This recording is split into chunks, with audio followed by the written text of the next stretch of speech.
I said, that's not true. Damn.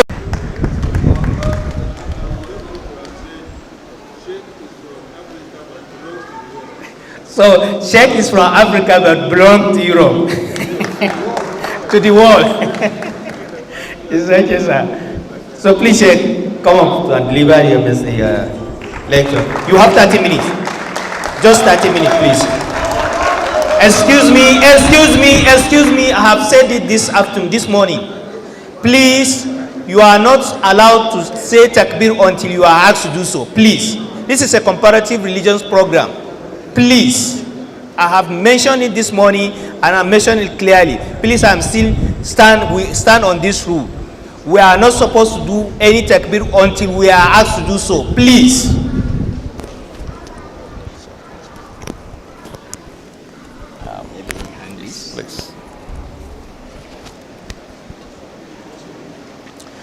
أعوذ بالله السميع العليم من الشيطان الرجيم بسم الله الرحمن الرحيم وصلى الله على خاتم الأنبياء والمرسلين وعلى كل ملائكة المقربين وعلى عباد الله الصالحين برحمتك يا أرحم الراحمين اللهم رب اشرح لي صدري ويسر لي أمري واحلل عقدة من لساني يفقهوا قولي إن الحمد لله الذي هدانا لهذا وما كنا لنهتدي لولا أن هدانا الله نصلي ونسلم على المصطفى صلى الله عليه وسلم اللهم صل على خاتم الأنبياء والمرسلين وعلى كل ملائكة المقربين وعلى عباد الله الصالحين برحمتك يا أرحم الراحمين وبعد.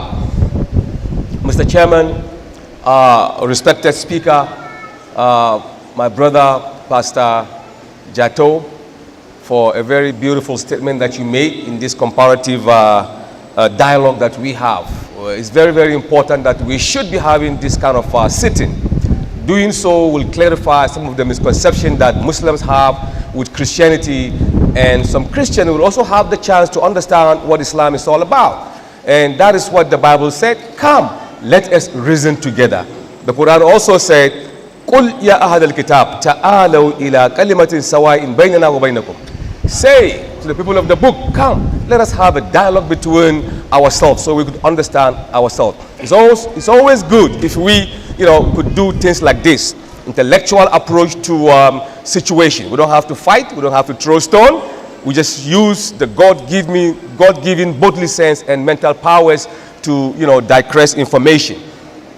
Okay, the topic today or this evening is salvation.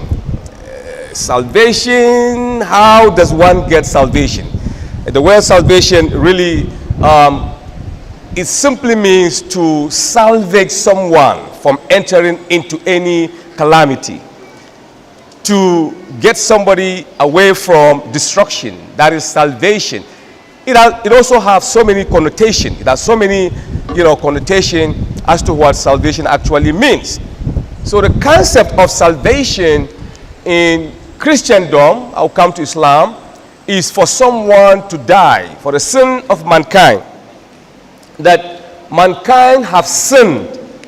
We were born from the womb of our mothers with the trait of sin which Adam committed. I don't like this.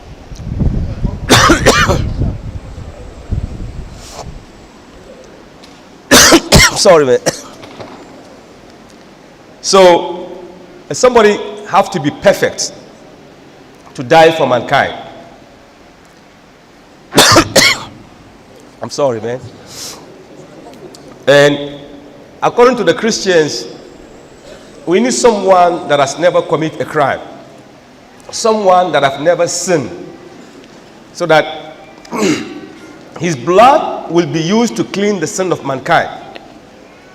And the candidate that was chosen by Christianity or Christendom is Jesus, because the Christian believe Jesus never commit any crime. All the other prophets commit crime. There is something about almost all the prophets, but when it comes to Jesus, never commit any crime. In Islam, we don't believe prophets commit crime. Crime is a willing crime is a willing transgression. And prophets and messengers will never willingly commit crime. So in Islam, all prophets.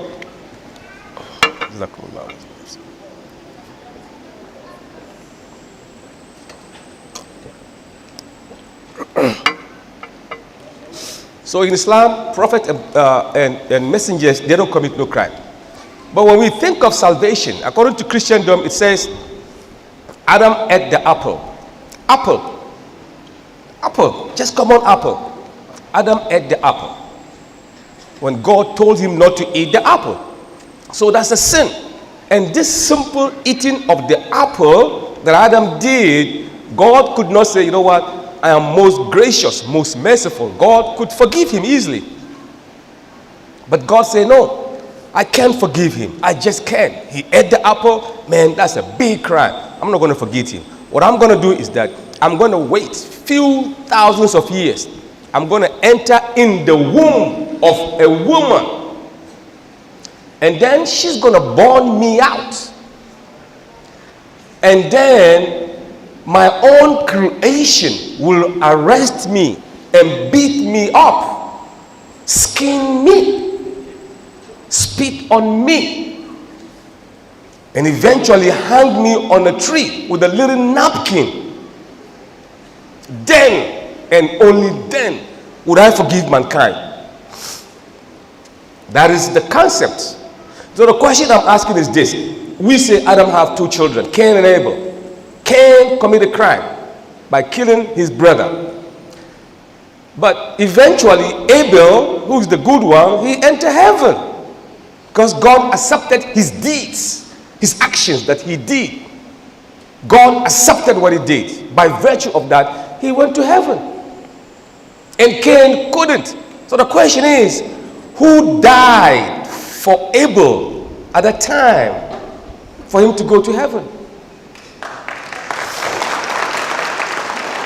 And between Adam and Jesus, many thousand years, many went to heaven. Who died for them? How did they go to heaven? Somebody have to tell me this. But the point is, they did good. And in the sight of God, whatever they did is accepted. God is not the author of confusion according to the Bible. So why would God demystify the situation of salvation? That a child that was born today is sinful? Logic and common sense would reject it. It's repugnant. That a baby born is sinful. When Adam was eating the apple, was I there? Was my wife there? Why would Adam eat his apple and I'm going to suffer for that? What kind of God is that? If God actually is holding me responsible for what Adam did, that is celestial injustice.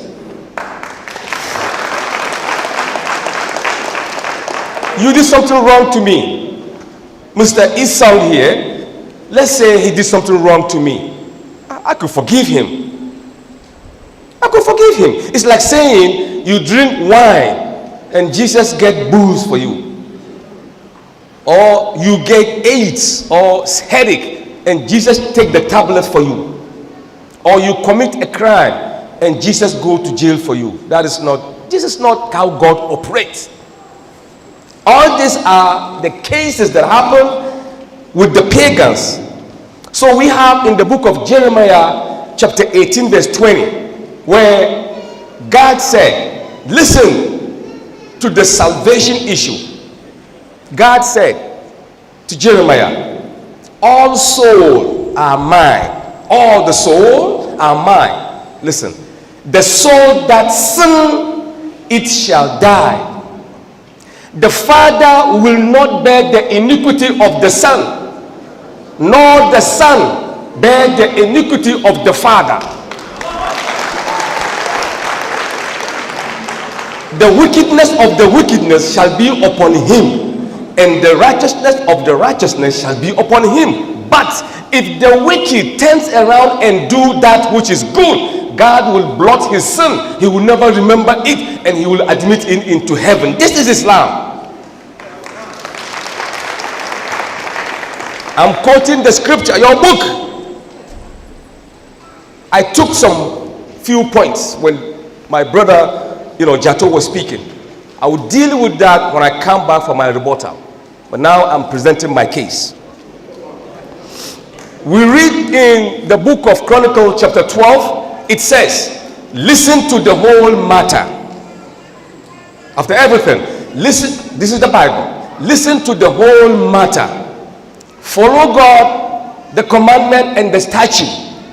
For this is what God requires unto you. And he will look into your matters based upon what you did. And with it, you will be admitted either heaven or hell. You don't need nobody to die for you. I don't need nobody to die for me. I don't need that. I absolutely don't.